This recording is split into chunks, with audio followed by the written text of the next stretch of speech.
Hello students, welcome to Shiny Max. 8ஆம் வகுப்பு பயிற்சி 5.5ல் ரோமன் லெட்டர் 4 பார்க்கலாம். கொடுக்கப்பட்டுள்ள அளவுகளை கொண்டு பின்வரும் சதுரங்களை வரைந்து அவற்றின் பரப்பளவுகளை காண்க. அதாவது நம்மளுக்கு இங்கே அளவு தந்திருக்கோம், அதை யூஸ் பண்ணி சதுரம் வரையணும். அது மட்டும் இல்லாமல் அந்த சதுரத்தோட பரப்பளவையும் கண்டுபிடிக்கணும். சரிங்களா? ஃபர்ஸ்ட் சப்டிஷன் பார்க்கலாம். East EA is equal to 6.5 centimetre. Okay, தீர்வு முதல்ல நீங்கள் தரவு எழுதிக்கணும். அதாவது தந்திருக்க அளவு அப்படியே எழுதிட்டாலே போதும். இனிமேல் உண்மை படம் வரையணும்னா அதுக்கு முன்னாடி உதவி படம் வரையணும். சரிங்களா?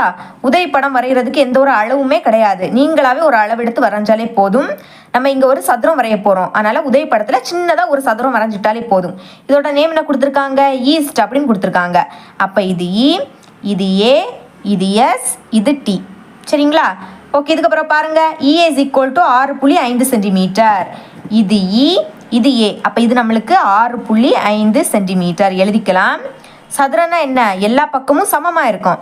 இது 6.5 சென்டிமீட்டர்னா இதுவுமே என்னது? 6.5 சென்டிமீட்டர் தான்.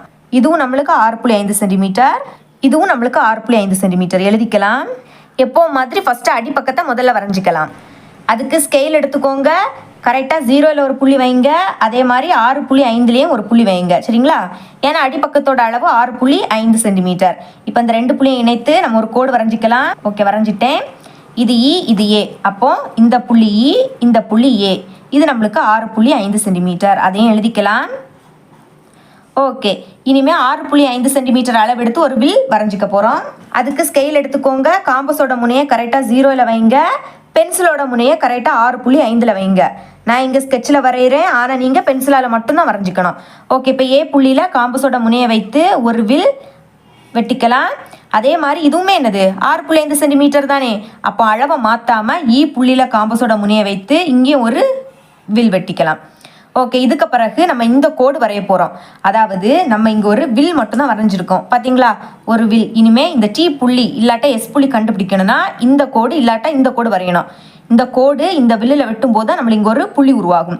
ஓகே, அப்போ நான் இந்த கோடு வரையணும். சதுரம்னா அதோட அனைத்து கோணமும் சமம், அதாவது எல்லா கோணமும் 90 டிகிரியாக இருக்கும். இது 90 டிகிரினா இந்த கோடு செங்குத்து கோடு.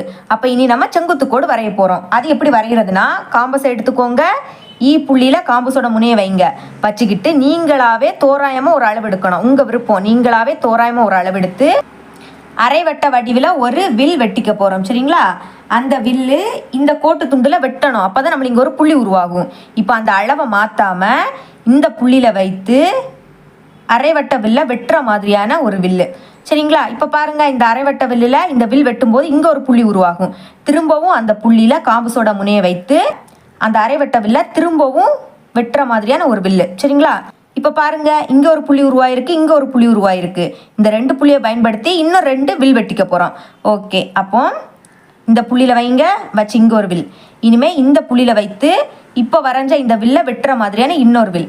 ஓகே, இப்போ இந்த 2 வில்லும் வெட்டும்போது இங்கே ஒரு புள்ளி உருவாகுது. இந்த புள்ளியையும் இ புள்ளியையும் அப்புறம் இந்த கோடை வெட்டுற மாதிரியான ஒரு கோடு வரைஞ்சிக்க போகிறோம்.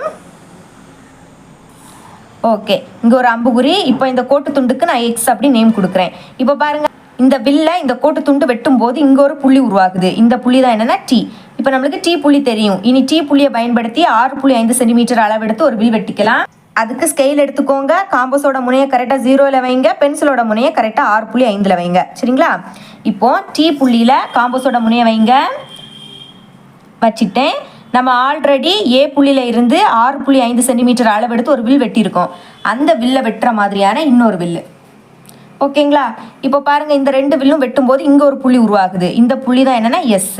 இப்போ எஸ் புள்ளியையும் ஏ புள்ளியையும் இணைத்து ஒரு கோடு வரையலாம். அதே மாதிரி டி புள்ளியையும் எஸ் புள்ளியையும் இணைத்து இன்னொரு கோடு வரைஞ்சிக்கலாம். அப்படி வரைஞ்சோன்னா நம்மளுக்கு ஒரு சதுரம் கிடச்சிடும். சரிங்களா? இப்போ அளவு எழுதிக்கலாம். இது 6.5 சென்டிமீட்டர்னா இதுவும் என்னது? 6.5 சென்டிமீட்டர். இதுவும் நம்மளுக்கு 6.5 சென்டிமீட்டர் தான், இதுவும் நம்மளுக்கு 6.5 சென்டிமீட்டர் தான். அப்புறம் இது 90 டிகிரி. சரிங்களா? இப்போ நம்ம சதுரம் வரைஞ்சிட்டோம். இனி இதோட பரப்பளவு கண்டுபிடிக்கலாம். அதுக்கு பரப்பளவு ஃபார்முலாவை எழுதிக்கலாம். சதுரத்தின் பரப்பளவு is equal to A square சதுர அலகு. சரிங்களா? ஏன்னா என்னன்னா பக்க அளவு தான். சரிங்களா? சதுரம்னா எல்லா பக்கமும் சமம். அப்போ 6.5 ஒரு வாட்டி எழுதினாலே போதும். இனி இங்கே ஸ்கொயர் இருக்கனால ஹோல் ஸ்கொயர் அப்படின்னு எழுதிக்கணும். அடுக்கில் ஸ்கொயர் இருக்குன்னா அந்த 6.5 2 வாட்டி எழுதி பெருக்கிக்கணும். பெருக்கலாமா? 6.5 6.5 5 25. அப்போ 5 பாக்கி 2. இனி 6 5 30. 30 கூட 2 கூட்டினா 32. 6 5 30. அப்போ 0 பாக்கி 3. இனி 6 6 36. 36 கூட 3 கூட்டினா 39. 5 2 0 கூட்டினா 2 தான். 9 3 கூட்டினா 12. அப்போ 2 பாக்கி 1. 3 1 கூட்டினா 4. இனி இங்கே ஒரு நம்பர் தள்ளி புள்ளி இருக்குது, இங்கேயும் ஒரு நம்பர் தள்ளி புள்ளி இருக்குது. அப்போ ஆன்சரில் 2 நம்பர் தள்ளி புள்ளி வைக்கணும். சரிங்களா? இப்போ என்ன கிடச்சிருக்கு? 4 2.25. இனி சதுர அலகு. ஓகே, அலகு நம்மளுக்கு என்ன தந்திருக்காங்க? சென்டிமீட்டரில் தந்திருக்காங்க. அப்போ நம்மளும் சென்டிமீட்டர் அப்படின்னு எழுதிட்டாலே போதும். இப்போ நம்ம பரப்பளவை கண்டுபிடிச்சிட்டோம். இனி வரைமுறை பார்த்துடலாம். ஆல்ரெடி எழுதிட்டேன், ஒரு ரீட் மட்டும் பண்ணுறேன். வரைமுறை படி 1. EA = 6.5 சென்டிமீட்டர் அளவுள்ள கோட்டு துண்டை வரைந்தேன். இனி படி 2. ஈயில் EX செங்குத்து EAயை வரைந்தேன். இனி படி 3. ஈயை மையமாக கொண்டு 6.5 சென்டிமீட்டர் ஆரமுள்ள வட்டவில் வரைந்தேன். அது EXஐ Tயில் வெட்டும். இனி படி 4. A மற்றும் Tயை மையமாகவும் ஒவ்வொன்றும் 6.5 சென்டிமீட்டர் ஆரமுள்ள இரு வட்டவிற்கள் வரைந்தேன். அவை எஸ்ஸில் வெட்டும். படி 5. AS மற்றும் TSஐ இணைக்க ஈஸ்ட் என்பது தேவையான சதுரம் ஆகும். இந்த மாதிரி எழுதிக்கணும். ஓகேங்களா? செகண்ட் சப்டிஷன் பார்க்கலாம். West WS = 7.5 centimetre.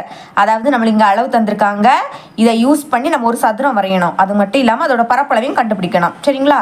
தீர்வு ஃபர்ஸ்ட் தரவு எழுதிக்கணும். அதாவது தந்திருக்க அளவு அப்படியே எழுதிட்டாலே போதும். நெக்ஸ்ட் உண்மை படம் வரையணும்னா அதுக்கு முன்னாடி உதவி படம் வரையணும். சரிங்களா? உதவி படம் வரைகிறதுக்கு எந்த ஒரு அளவுமே தேவை கிடையாது. நீங்களாவே ஒரு அளவு எடுத்து வரைஞ்சாலே போதும். நம்ம இங்கே சதுரம் வரைய போகிறோம். அதனால் உதவி படத்தில் சின்னதாக ஒரு சதுரம் வரைஞ்சிடுங்க. ஓகே, இதோட நேம் என்ன கொடுத்துருக்காங்க? வெஸ்ட் அப்படின்னு கொடுத்துருக்காங்க.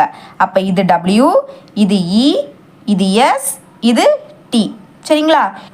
இனி WS = 7.5 சென்டிமீட்டர். இது W, இது S. ஃபர்ஸ்ட் இது ரெண்டையும் இணைத்து நம்ம ஒரு கோடு வரைஞ்சிக்கலாம்.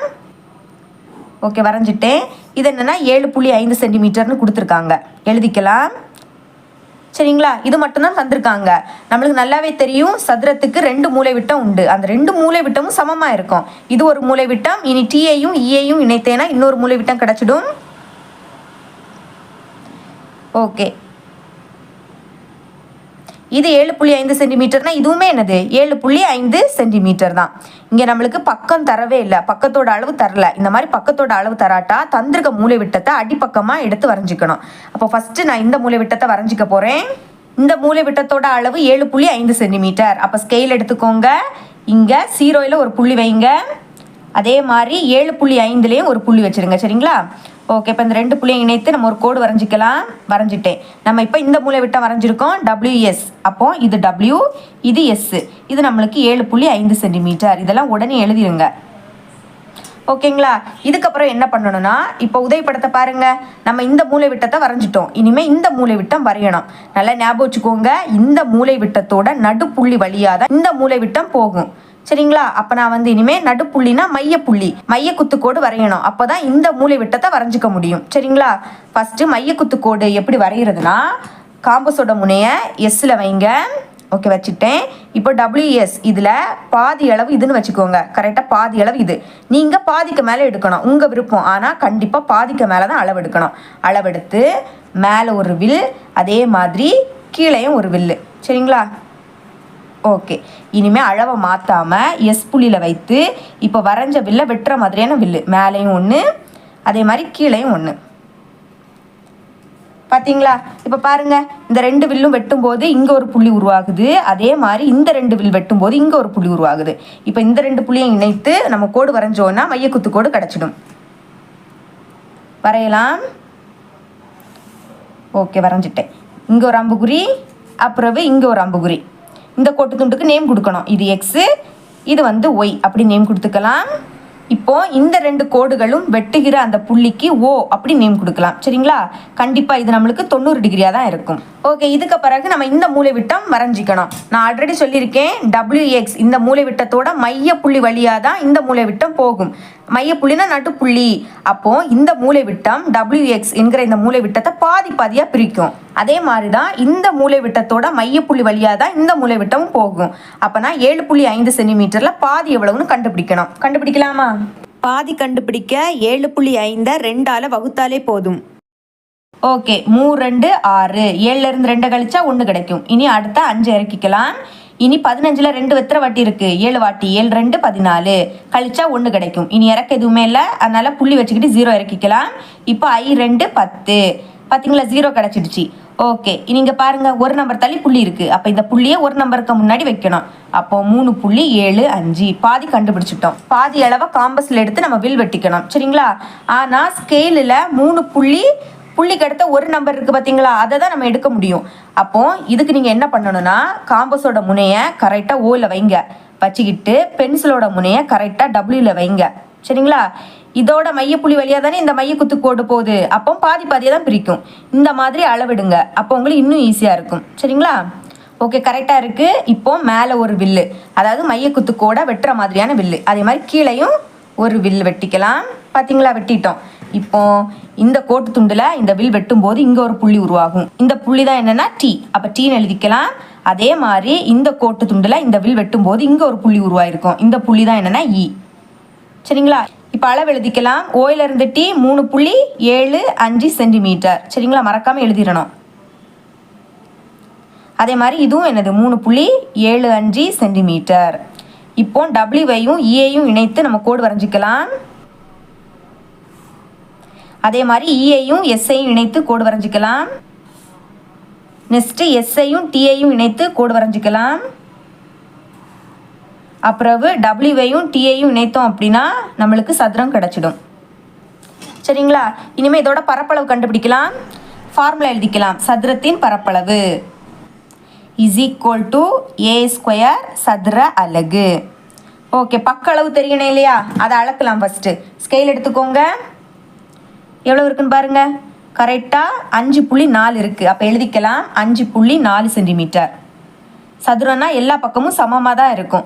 அப்போ ஏக்கு பதில் 5.4 சென்டிமீட்டர்னு எழுதிக்கலாம். 5.4 ஸ்கொயர் இருக்கனால ஹோல் ஸ்கொயர் அப்படின்னு எழுதிக்கணும். இப்போ அடுக்கில் 2 இருக்கனால 5.4 2 வாட்டி எழுதி பெருக்கிக்கணும். சரிங்களா?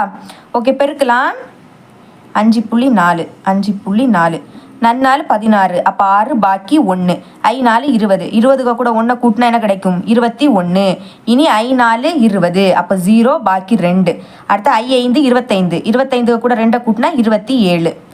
கூட்டலாம். 6 1 7 8 9. அடுத்த இந்த 2 அப்படியே எழுதிக்கலாம். ஒரு நம்பர் தள்ளி புள்ளி இருக்குது, இங்கே ஒரு நம்பர் தள்ளி புள்ளி இருக்குது. அப்போ ஆன்சரில் 2 நம்பர் தள்ளி புள்ளி வைக்கணும். அப்போ என்ன கிடச்சிருக்கு? 29.16. சரிங்களா? அடுத்த சதுர அலகு. ஓகே, அலகு என்ன கொடுத்துருக்காங்க? சென்டிமீட்டரில் தந்திருக்காங்க. அப்போ நம்மளும் சென்டிமீட்டரில் எழுதிக்கணும். ஓகேங்களா? இப்போ பரப்பளவு கண்டுபிடிச்சிட்டோம். இனி வரைமுறை பார்த்துடலாம். ஆல்ரெடி எழுதிட்டேன், ஒருக்கா ரீட் மட்டும் பண்ணுறேன். வரைமுறை படி 1. WS = 7.5 சென்டிமீட்டர் அளவுள்ள கோட்டு துண்டை வரைந்தேன். படி 2. WSக்கு மைய குத்துக்கோடு XYயை வரைந்தேன். அது WSஐ Oவில் இரு சம கூறிடும். படி 3. ஓவை மையமாக கொண்டு ஓயின் இருபுறமும் 3.75 சென்டிமீட்டர் ஆரமுள்ள வட்டவிற்கள் OXஐ Tயிலும் மற்றும் OYஐ Eயிலும் வெட்டுமாறு வரைந்தேன். படி 4. WE ES ST மற்றும் TWஐ இணைக்க. படி 5. வெஸ்ட் என்பது தேவையான சதுரம் ஆகும். இந்த மாதிரி எழுதிக்கணும். இந்த பயிற்சியில் இதுதான் கடைசி கணக்கு. இதுக்கு முன்னாடி உள்ள கணக்குகளுக்கு எல்லாமே நான் வீடியோ அப்லோட் பண்ணிட்டேன். அந்த வீடியோட லிங்கை கமெண்ட் பாக்ஸை ஓப்பன் பண்ணி பார்த்தீங்கன்னா ஃபர்ஸ்ட் பின் பண்ணி வச்சிருப்பேன். சரிங்களா? தேவைப்படுறவங்க போய் பாருங்க. ஓகே, என்னோட டீச்சிங் உங்களுக்கு பிடிச்சிருந்ததுன்னா மறக்காம நம்ம சேனலை சப்ஸ்கிரைப் பண்ணி பக்கத்தில் உள்ள பெல் ஐக்கனை கிளிக் பண்ணுங்க. அப்போ தான் நம்ம அப்லோட் பண்ணுற வீடியோட நோட்டிஃபிகேஷன் உங்களுக்கு உடனே வரும். ஓகே, தேங்க்ஸ் ஃபார் வாட்சிங்.